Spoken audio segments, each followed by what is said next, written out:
Hello friends, and welcome to the heart of Nanaland, where adventure is brewing, but so is the coffee. If you haven't been here before, my name is Lynn, but my grands call me Nana. And today I wanted to share with you a fun DIY craft I found that might be something fun you'll want to make for your grandkids, or anyone else in your life for that matter. I'm always scouting around for fun Valentine's Day gifts for the grandkids, and this one is super easy, super budget friendly. In fact, most of the items to make it you can get at the Dollar Tree. And I wanted to give a shout out to Colette over at Blessings Craft Therapy because it was one of her videos where I saw this and was inspired to give it a try. So I will link to her video in the show notes so that you can go through her video and get the step-by-step instructions. But honestly, it's really easy, super budget friendly, and really fun. You want to see how mine turned out? I'll show you. This is my little guy. And I will share with you where I got the items to make him and about how much it will cost. You could even make, I think, about 4 of them for probably less than $5. And the fun part, some fun ideas about what to put inside. So let me show you where I got the items to make this little gnome jar and some of the tweaks that I made to Colette's video. And then let's talk about some fun ideas about what to put inside the jar. Well, like I said, most of the items you'll need for this project you can actually get at the Dollar Tree. The faux fur was $1.25, and I just cut a corner off to make one. So theoretically, you could easily make 4 of these gnome jars with the corners off of the faux fur. And then the socks came $1.25 for 1 pair. So you could use 2 socks and make 2 gnomes. You really could make probably at least 4 gnome jars out of the materials that you're getting at the Dollar Tree out of just these 2 items. Now the nose, I actually had a wooden bead at home that I used to make the nose on this one. But I was at the Michael's store near me and they had all their Christmas stuff on clearance, like priced way low. And I was able to grab a couple of bags of these little ornaments. They're a lot smaller than the picture you're going to see. And these are going to work great for gnomes in the future. I think I'm really getting into this whole gnome idea, so I can see this for St. Patrick's Day and all kinds of stuff. So you might check your local Michael's and see what they have there because these will be great for any future projects as well. I decided to go ahead and use a plastic jar for my gnome since I have littles and I didn't want to use a glass one, but you could use glass or plastic. The polyfill was such a small amount, and I already had polyfill at home, so I was able to use what I have. But if you don't have polyfill, you can get a 1-pound bag at Walmart for, I think it's like let me see what I had here, $5.97. And you could probably make a million gnomes. You can make a gnome army out of all the polyfill that's in this bag. I'm sure you could use it for future projects. And again, I wanted to thank Colette over at Blessings Craft Therapy for the inspiration for the project. And if you want to see step-by-step video tutorials, since I didn't show you that, click on over to her video. The link will be in the description. Now let's talk about the fun part, things that you could put into these little gnome jars. Of course, there's the obvious, which would be candy, like Hershey's Kisses would be an awesome choice to go inside the gnome jar. I know I would personally love that, but you might have grown kids like I do that kind of steer clear from too much sugar in the house.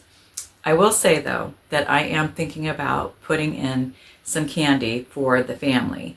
The reason being is that my mother-in-law used to love these special candies that you could really only get at See's Candies, which is a candy store near where we live. I don't know, do you have See's Candies where you are?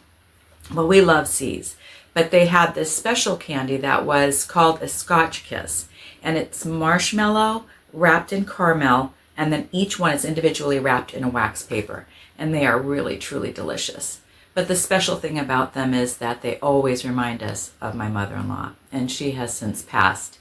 But for years, we would send her those because she moved far away from See's. And so every time there was a special occasion, we would send them to her.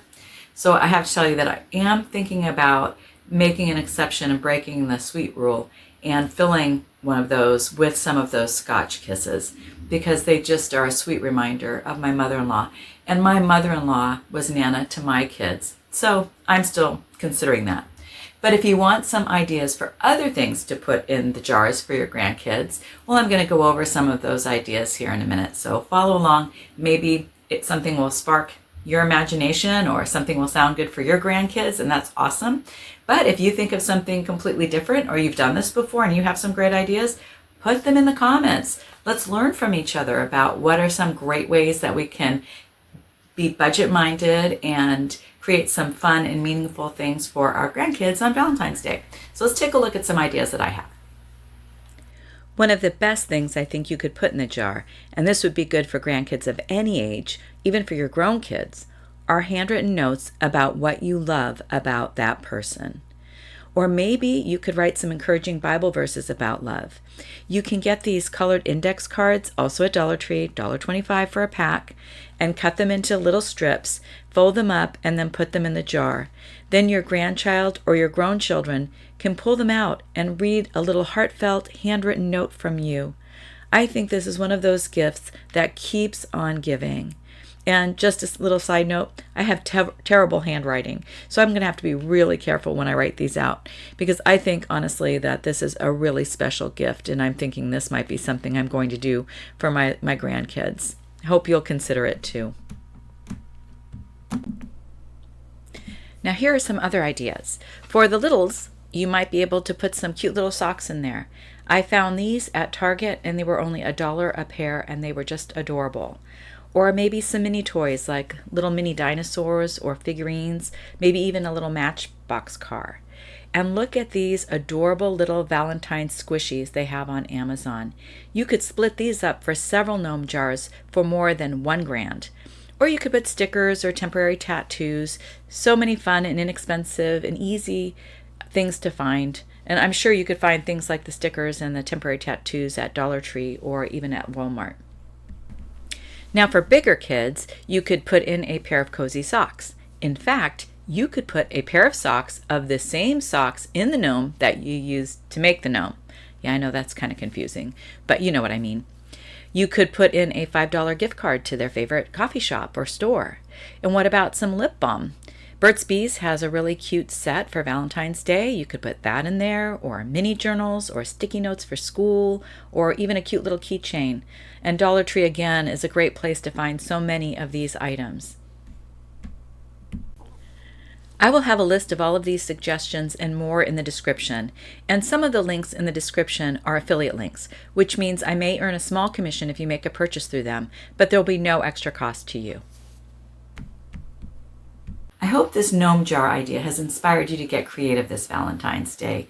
It was budget friendly and super easy to do, and I know that anybody you gift it to would appreciate it, but I think the grands would especially like it. In fact, I'm thinking about doing one of these for St. Patrick's Day as well.